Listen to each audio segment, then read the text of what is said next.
Bem-vindos ao Fórum de Investigações Poéticas. Aqui falando Daniel Lima. Nesta primeira temporada investigaremos a justiça no Brasil. 4 episódios para cartografar este terreno tortuoso das estruturas do sistema judicial no Brasil. Neste terceiro episódio da temporada, temos o tema Entre a politização da justiça e a judicialização da política. Discutimos a expansão do judiciário no debate político no Brasil, mas também no mundo. Pensar por que o judiciário está cada vez mais presente no debate político.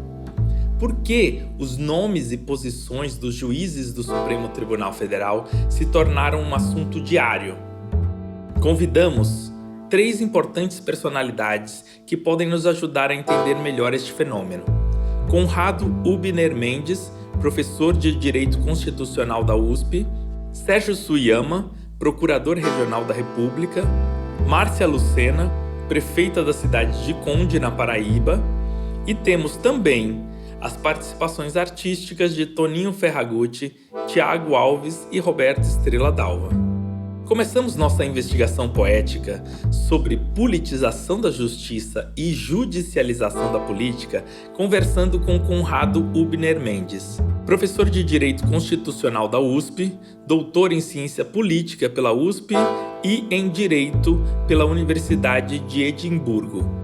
Conrado, poderia nos dar uma breve explicação histórica sobre a separação de poderes e de como essas ideias se materializaram no nosso texto constitucional?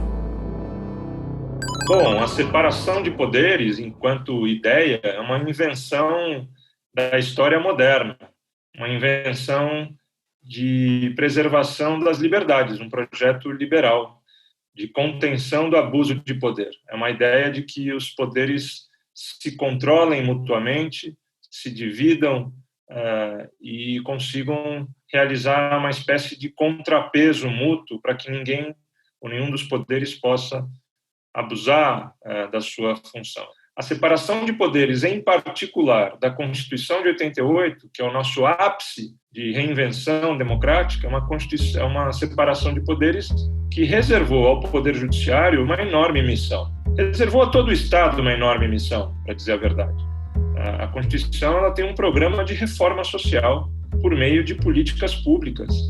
E políticas públicas custam muito dinheiro. Se custa muito dinheiro, é um Estado que precisa arrecadar. E para respeitar direitos e para proteger e implementar direitos, o Poder Judiciário recebeu enormes competências, mas não o Poder Judiciário sozinho. Há também o Ministério Público, que tem uma função enorme nesse sistema. Há o sistema de justiça como um todo, há a Defensoria Pública, tem uma enorme função nesse sistema. Então, uma Constituição com tantas pretensões de transformação social, pela implementação de direitos sociais, a educação e a saúde, que são as 2 políticas sociais mais transformadoras de qualquer sociedade, e se cabe ao judiciário não só resolver conflitos entre 2 partes que discordam, mas também controlar a constitucionalidade da lei, a constitucionalidade dos atos do executivo, é natural que numa Constituição tão ambiciosa o judiciário acabe tendo um lugar de destaque.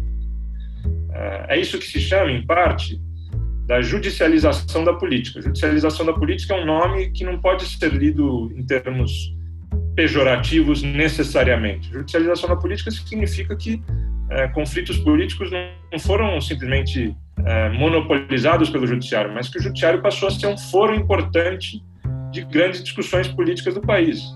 Um foro importante porque, basicamente, ali se passou a discutir constitucionalidade de muitos dos atos praticados pelo Congresso e por Poder Executivo. Conrado, e quais as causas que você vê desse crescimento nas últimas décadas do protagonismo jurídico no debate político? Uma coisa é o protagonismo e o papel maior e mais amplo que o judiciário recebe. Outra coisa, aí sim a gente começa a encontrar problemas criticáveis, é o protagonismo individual de certas figuras do Poder Judiciário. Esses sim que começam a se valer dessa plataforma que um tribunal tão forte tem para se projetar individualmente na esfera pública.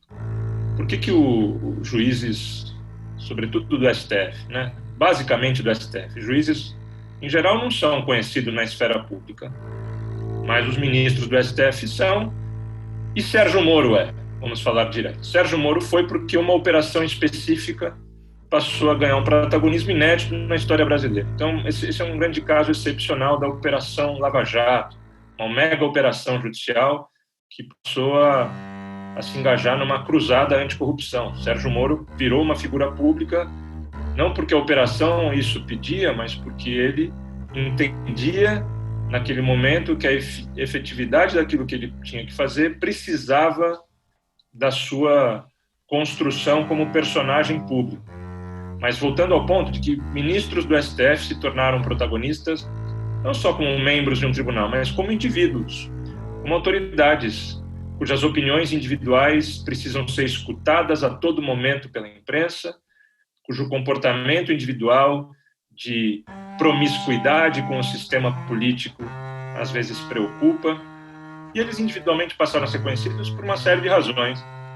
Primeiro, o fato também curioso, que 20 anos atrás nós começamos a transmitir pela TV os julgamentos do STF. E começou o julgamento do Mensalão. E aí, todo cidadão brasileiro que estava interessado, tocado por aquele momento, de fato passou a acompanhar voto a voto e passou a assistir TV Justiça, que é algo inédito na história brasileira e na história do Poder Judiciário mundial. Exposição pública, televisiva, midiática, que cada um dos ministros teve. E esse é um marco divisor da história do STF no sentido da sua percepção como um órgão politizado, um órgão que não só aplica a lei conforme a sua interpretação da lei e da Constituição. Claro, interpretar a lei e a Constituição é um exercício controverso, é um exercício que gera divergências. O direito não nos dá uma técnica absolutamente matemática para aplicar a lei, mas ainda assim é um exercício feito conforme a lógica do direito, que a gente supõe ser muito diferente da lógica da política, de preferências por projetos partidários, ideológicos, etc.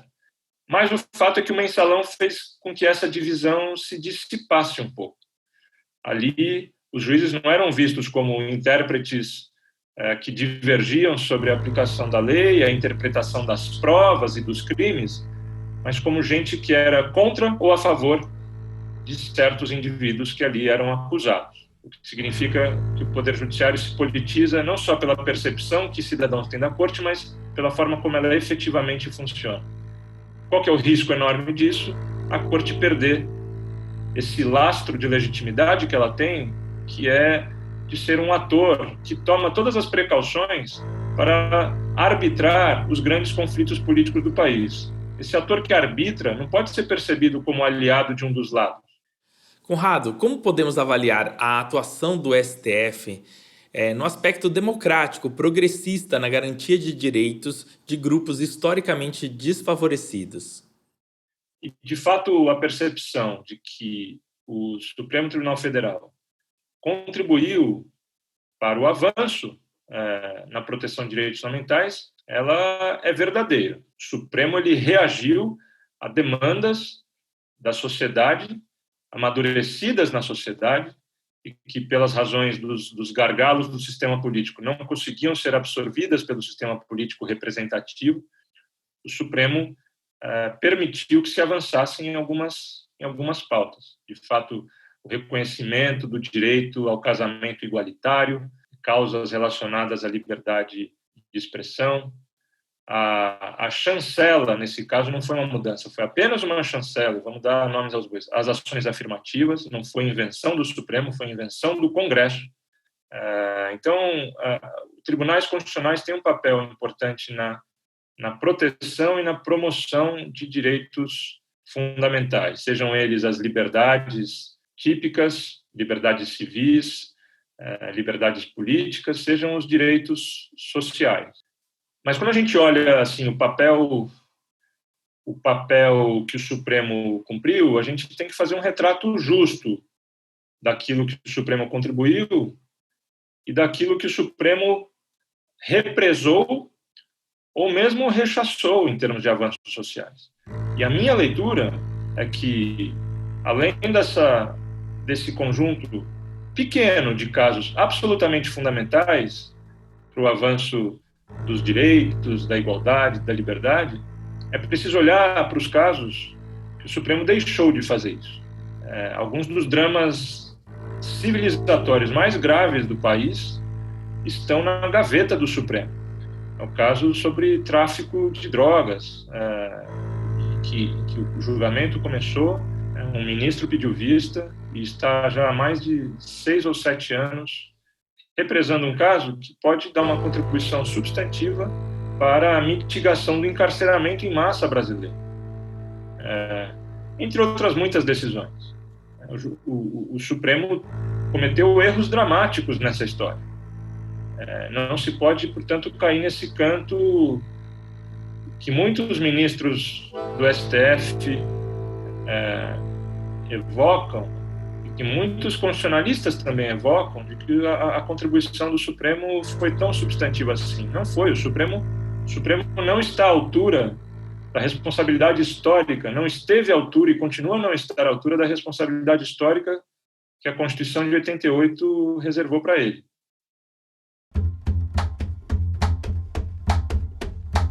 Para este episódio, conversamos também com o Procurador Regional da República, Sérgio Suyama. Sérgio é Procurador da República desde 2002. Foi defensor público criminal e professor de Direito Constitucional e Direito Processual Penal. No Ministério Público Federal, trabalha com direitos do cidadão, direitos sexuais e reprodutivos, meio ambiente e patrimônio cultural. Muito gratificante pontuar que estudamos juntos no colégio e nos reencontramos agora, 30 anos depois, para essa conversa sobre justiça. Sérgio, começo a nossa conversa pedindo para que explique qual o papel do Ministério Público no nosso sistema de justiça.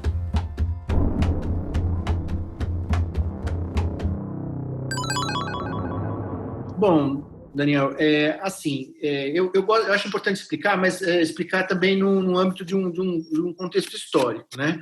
A Constituição de 88, que né, é uma, enfim, interrompe, né, rompe, né, com o período autoritário e institui ali uma ideia de democracia no Brasil, ela foi pensada com uma série de garantias, né, e instituições de direitos, né, das pessoas. Eu acho que né, das nossas constituições, ela é a mais completa, ela é a mais abrangente em termos de proteção de direitos fundamentais, né, das pessoas. Dentre essas garantias, uma delas que foi pensada era o fortalecimento de um órgão que já existia como um braço do Poder Executivo, que era o Ministério Público.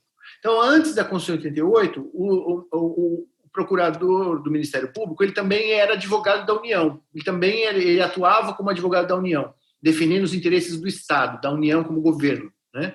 E a Constituição de 88, ela fez uma separação disso. Ela criou um advogado, né, público, que é o, né, responsável por defender os interesses, né, do Estado, do município, da União, e criou, né, e fortaleceu e separou o Ministério Público como um órgão autônomo, como um órgão, né, independente dos 3 poderes, né, e que tinha 2 funções, basicamente. Uma no âmbito criminal, né, que ele já exercia, que era exercer ali a função de autor da ação penal, né, de acusador, né, de órgão de acusação, né, no sistema de justiça criminal.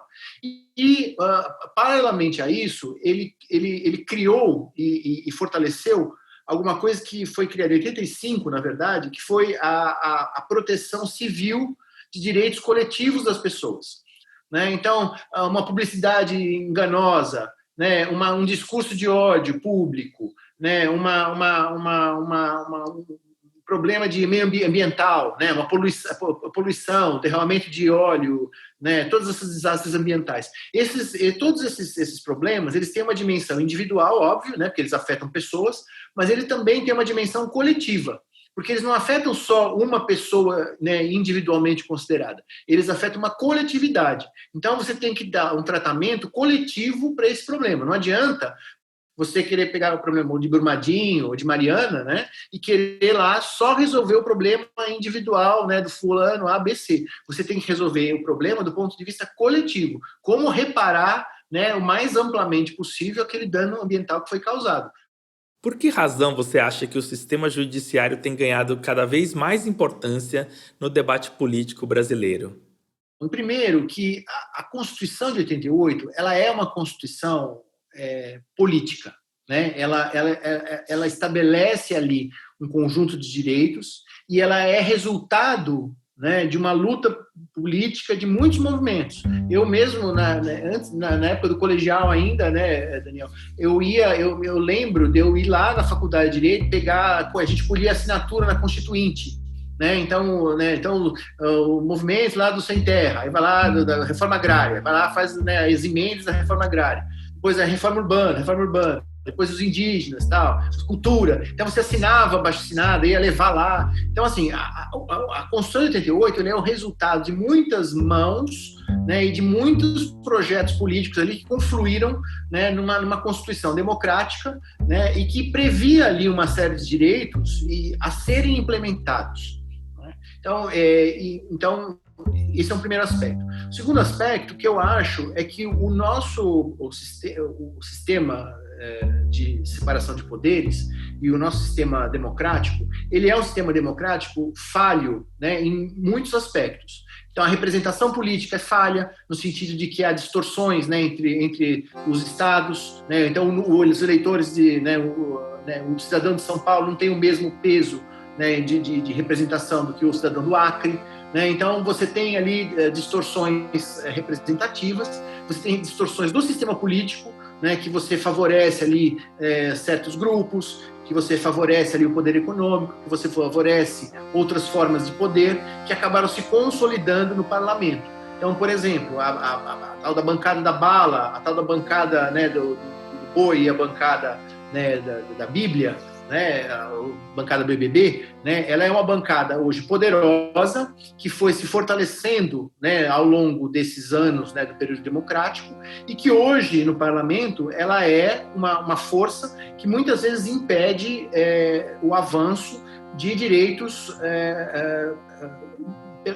o avanço de leis, né, e aprovação de leis que garantam direitos das pessoas, sejam direitos no meio ambiente, seja direitos, né, de igualdade, seja direitos de, enfim, liberdade. Então, uma segunda coisa que eu queria falar, então, é que o parlamento, ele tem ele teve um problema, né, eu acho, na democracia brasileira, que ele, em grande medida, ele não pôde ser um veículo, né, de expressão dos grupos majoritários, minoritários da sociedade, no sentido de mudança das leis. Então, nós tivemos um parlamento, né, e que foi também muito cooptado, né, pelos governos, né, por todos os governos, Fernando Henrique, do Lula, da Dilma, todos os governos cooptaram o parlamento, né, ali muitas vezes para não mudar nada do ponto de vista mais estrutural, do ponto de vista mais significativo.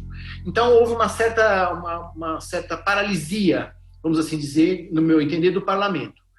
E, nesse contexto, eu acho que as demandas judiciais, elas cresceram como demandas, né, por reconhecimento de direitos.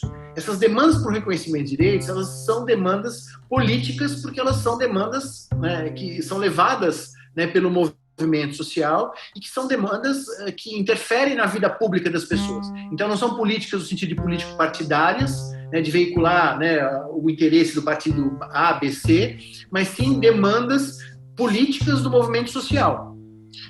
Eu trabalhei muito nessa área de reconhecimento de direitos da população LGBT. Né? Então, uma primeira demanda, por exemplo, era em matéria previdenciária, porque antes do Supremo reconhecer a união entre pessoas do mesmo sexo, a pessoa que vivia a vida inteira com um parceiro do mesmo sexo e morria, ela não tinha direito a absolutamente nada. Não tinha direito à herança, não tinha direito à pensão, né, previdenciária, não tinha direito a absolutamente nada. Ou seja, uma desigualdade de direitos. Então, a luta pela igualdade de direitos em matéria de direitos, né, de LGBTs, LGBTQIA+, é uma luta política e que foi veiculada através do sistema de justiça. né? Então, havia esse movimento, né, especialmente nesse que a gente começou a falar, né, de direitos civis, né, não no aspecto penal, no aspecto punitivo, no aspecto do Ministério Público acusador, mas no aspecto do Ministério Público promotor de direitos, de levar essas demandas ao Poder Judiciário. Primeiro que eu acho que não existe um judiciário não político, né? O judiciário ele é um poder, né, do Estado. Então, como poder do Estado, ele é um órgão político. Então, o Poder Judiciário, ele julga aquilo que chega até ele. E muitos casos chegam, né, casos individuais, e chegam também casos coletivos, porque o Ministério Público leva a casos coletivos também. A sociedade civil também leva a casos coletivos. E nesses casos coletivos, o Judiciário, então, julga, né, politicamente, porque não teria como não julgar politicamente. Entendeu? A questão, me parece, não é o julgar politicamente. A questão, me parece, é julgar de uma maneira partidária, né, no sentido de ser a favor ou contra o partido ABC, né? A questão passa também pelo problema de ser da separação entre justiça criminal e justiça civil, né? Porque o juiz criminal, eu acho que aí ele não pode ser político, né? Ele não pode ser, né, porque ele tem que julgar de uma maneira a também proteger os interesses, né, das partes em jogo, né, respeitar o jogo justo ali, né, do processo criminal, né? Então ele também não pode julgar politicamente. Então esses são os problemas que eu vejo. Eu sempre vi o meu trabalho como um trabalho político, no sentido de que eu estou lutando politicamente para o reconhecimento de direitos.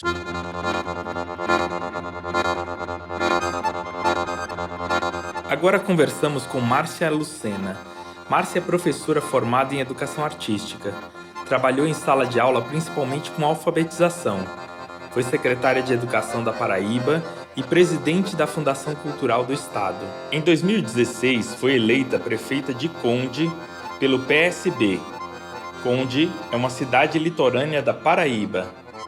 Márcia está atualmente sendo processada por corrupção e acredita em motivações político-partidárias. Márcia, pode nos contar como foi sua trajetória política para chegar a prefeita de Conde?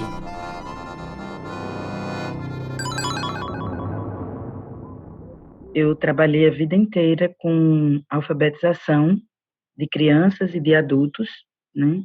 Na educação de jovens e adultos também, e formação de professores das redes municipais do interior do estado.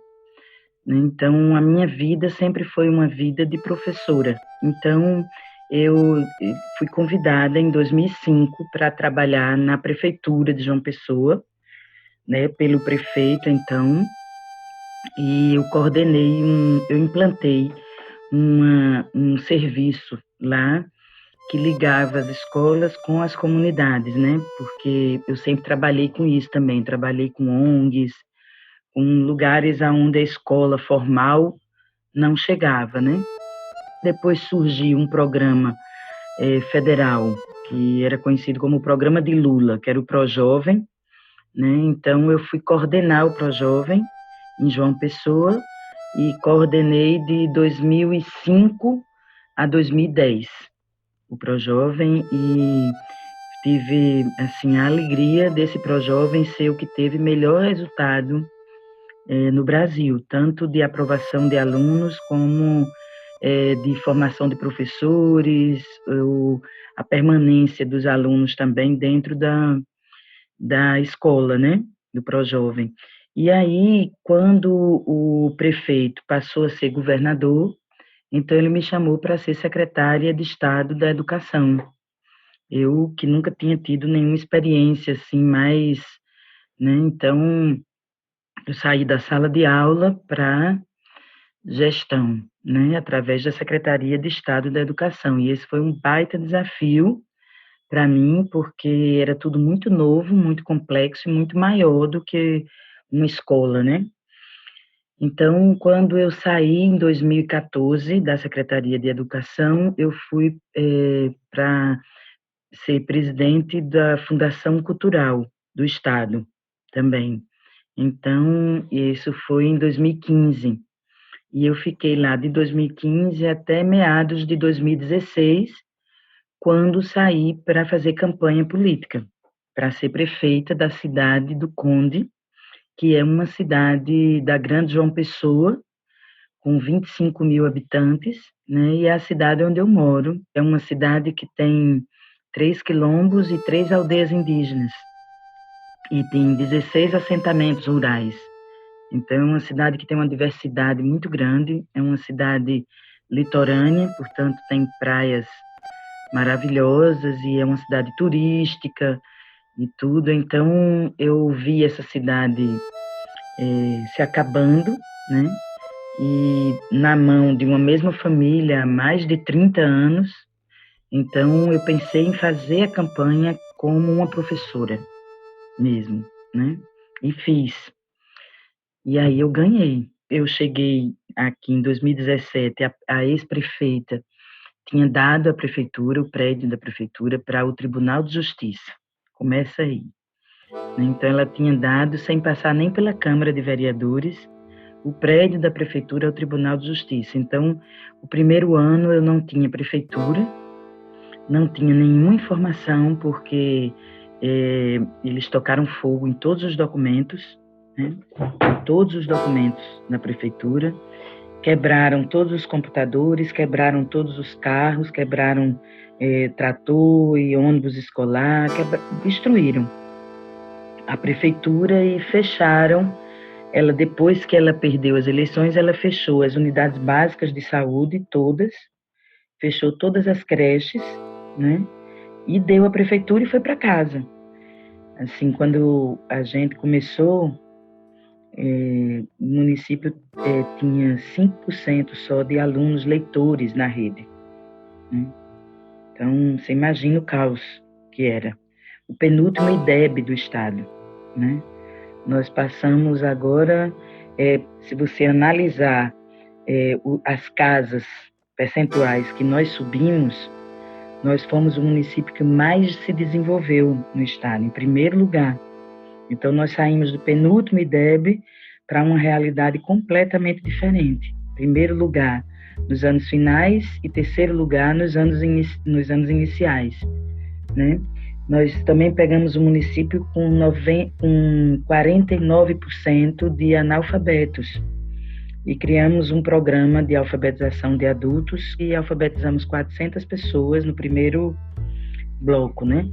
Reformamos 14 escolas, ampliamos 5 escolas, construí uma escola do campo, a primeira escola do campo do município, que é um município que tem 70% de sua área rural, né? Então, fizemos uma escola do campo, reformei as unidades básicas de saúde, estou construindo uma e vou construir a primeira unidade básica de saúde quilombola. Nós fizemos um concurso público para esse projeto arquitetônico, né? Concurso público nacional. Foi muito legal essa experiência. Mas o que é que aconteceu? Eu fui secretária de Estado da Educação, né? E o governador Ricardo Coutinho, que também foi preso junto comigo, né? Ou eu fui junto com ele, não sei. Então, ele foi um governador muito revolucionário aqui. Ele fez coisas que antes o Estado nunca tinha vivido na administração pública, né? Ele foi muito revolucionário. E eu fui secretária de Educação.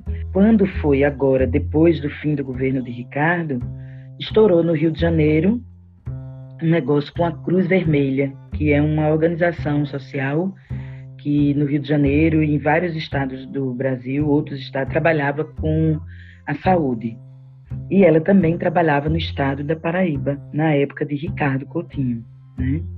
E na 7ª ação da polícia nessa história, né? Então fomos arrastados, Ricardo e mais 17 pessoas, se eu não me engano, nessa ação que foi em dezembro, e eu fui no meio, né? E a Polícia Federal veio à minha casa às 5 horas da manhã, né? Primeiro disse que era busca e apreensão, e fez mesmo busca e apreensão aqui. Eu mesma ofereci um monte de possibilidades, porque eu digo, eu quero que vejam quem eu sou, né? Então, meu notebook, meu computador, minhas agendas, tudo eu fui oferecendo e mostrando onde estava, porque eu digo, bom, se estão fazendo busca e apreensão, isso vai ser bom para mim, porque eu vou ficar muito fora de tudo isso que está acontecendo, né? No final de tudo, aí ele disse, a senhora está presa. Aí eu digo, bom, tudo bem, então eu vou presa e certamente eu vou conversar com alguém lá, não sei, que eu não entendo quem é, se é um delegado, se é um promotor, se é um procurador, que danada é que eu vou conversar com quem e volto para casa, né? Porque não tem motivo para eu ser presa. Então, não foi assim que aconteceu. Eu fiquei um dia inteiro na sede da Polícia Federal, sem conversar com absolutamente ninguém. Depois eu fui levada para a central de polícia e fiquei a primeira noite lá, na central de polícia, num ambiente muito pesado. E no dia seguinte, eu fui levada para a audiência de custódia, que foi feita também de uma maneira muito, assim, eu nunca também tinha participado de uma audiência de custódia, mas eu achei muito louco tudo. Eu queria que alguém me explicasse por que eu estou aqui. E ele disse, a justiça não lhe deve nenhuma explicação. A senhora é quem deve explicação à justiça e à sociedade pelos atos que a senhora praticou, né? Então, a partir daí, eu vi que o negócio era muito esquisito, né? Muito pesado, muito difícil. E os advogados que estavam lá na hora me defendendo, eles me representando, né? Eles perguntaram se eu não podia ficar em prisão domiciliar, já que eu tinha um pai doente, minha mãe doente também, a gente mora tudo no mesmo sítio, né? E mora no Conde, não é? E eu ia ser presa em João Pessoa, né? E aí ele disse, não, tem Uber. O pai dela pega um Uber e vai visitar ela quando quiser e puder, né? Então, um tratamento nesse nível, né? E daí, depois disso, eu fui levada para o presídio feminino, presídio estadual feminino, né? E fiquei 5 dias lá. E saí de lá por força de um habeas corpus, que foi, na verdade, para Ricardo Coutinho, governador, mas que eu acabei ganhando isso por extensão, não sei como é que chama, mas é algo assim. E saí de lá, da prisão na véspera, eu saí no sábado, na sexta-feira, foi muita gente para frente do presídio, muita gente, coisa assim que eu e as outras presas, a gente vindo da cela, foi uma coisa muito emocionante, muito forte para mim. E no dia seguinte eu saí, né? E depois que eu saí, até agora também ninguém me viu, né? Não entreguei nem sequer minha defesa até um momento desse. Mas durante o carnaval, no domingo de carnaval, à tarde, o oficial de justiça veio aqui para dizer que eu ia ter que botar a tornozeleira. Então eu fui botar uma tornozeleira e junto com a tornozeleira outras medidas cautelares foram impostas, como não sair do Conde. Eu tenho um filho que mora em João Pessoa, né? Mas eu não posso ir em João Pessoa. Não sair do Conde, não sair de casa a partir das 8 da noite até as 5 da manhã. Então, eu não posso nem ir na casa dos meus pais, que é aqui do lado. Meu pai ficou muito doente, morreu agora em julho, e eu não pude cuidar dele, né? E nem sair final de semana ou feriado, eu também não posso sair de casa, né? Então, eu acho que eu já estou pagando por um crime que eu não cometi nem ninguém provou. Porque do que é que eles me acusam? O Ministério Público me acusa de, enquanto secretária, eu ter contratado uma organização social para fazer a gestão da educação no Estado, né? Eu saí em 2014 e essa OS, que eu não sei se é criminosa, como eles dizem ou não, só foi contratada em 2016, final de 2016. Então, é a coisa mais fácil do mundo de ver que essa acusação não procede, porque eu nunca contratei nenhum OS, né? Eu vivo uma desqualificação diária, eu vivo um processo de extrema violência no território pela oposição sangrenta que tem aqui, que é uma oposição sem escrúpulos, é uma oposição que roubou nesse município, assim, que fez tudo que podia fazer para deplinar um povo, né? Então, eles estão aí e eu virei na boca deles a bandida, porque aí se junta a tudo isso a mídia. A mídia é uma grande aliada, porque a mídia faz consolidar na cabeça das pessoas aquilo que o direito e a justiça querem que seja consolidado. Então, apesar de tudo, né, de tudo que o município mudou, de tudo que o município cresceu, de tudo que aconteceu em 3 anos e meio de trabalho, né, no fundo, se você abrir o Google hoje, eu sou uma pessoa denunciada na Calvário de ter roubado milhões, que eu não sei onde estão. Eu acho que isso é o direito sendo usado e a justiça sendo usado por alguns, porque não é toda justiça, nem é todo direito, né? Mas sendo usado para fins políticos.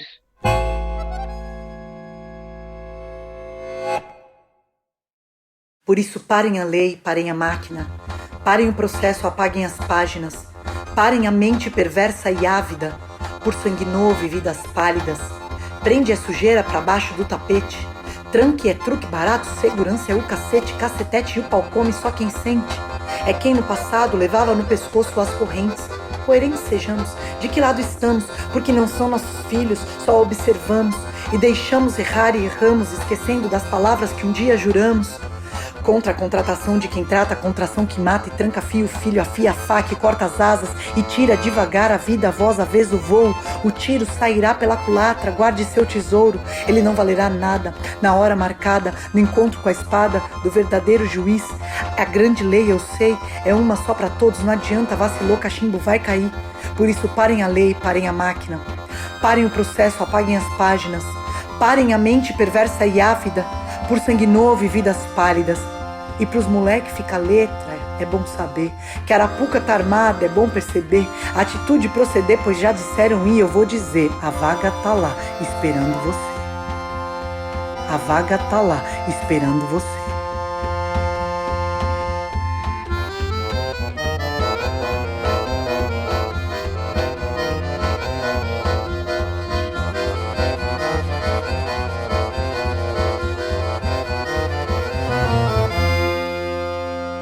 Se a paz não for para todos e todas e todes, ela não vai ser para ninguém.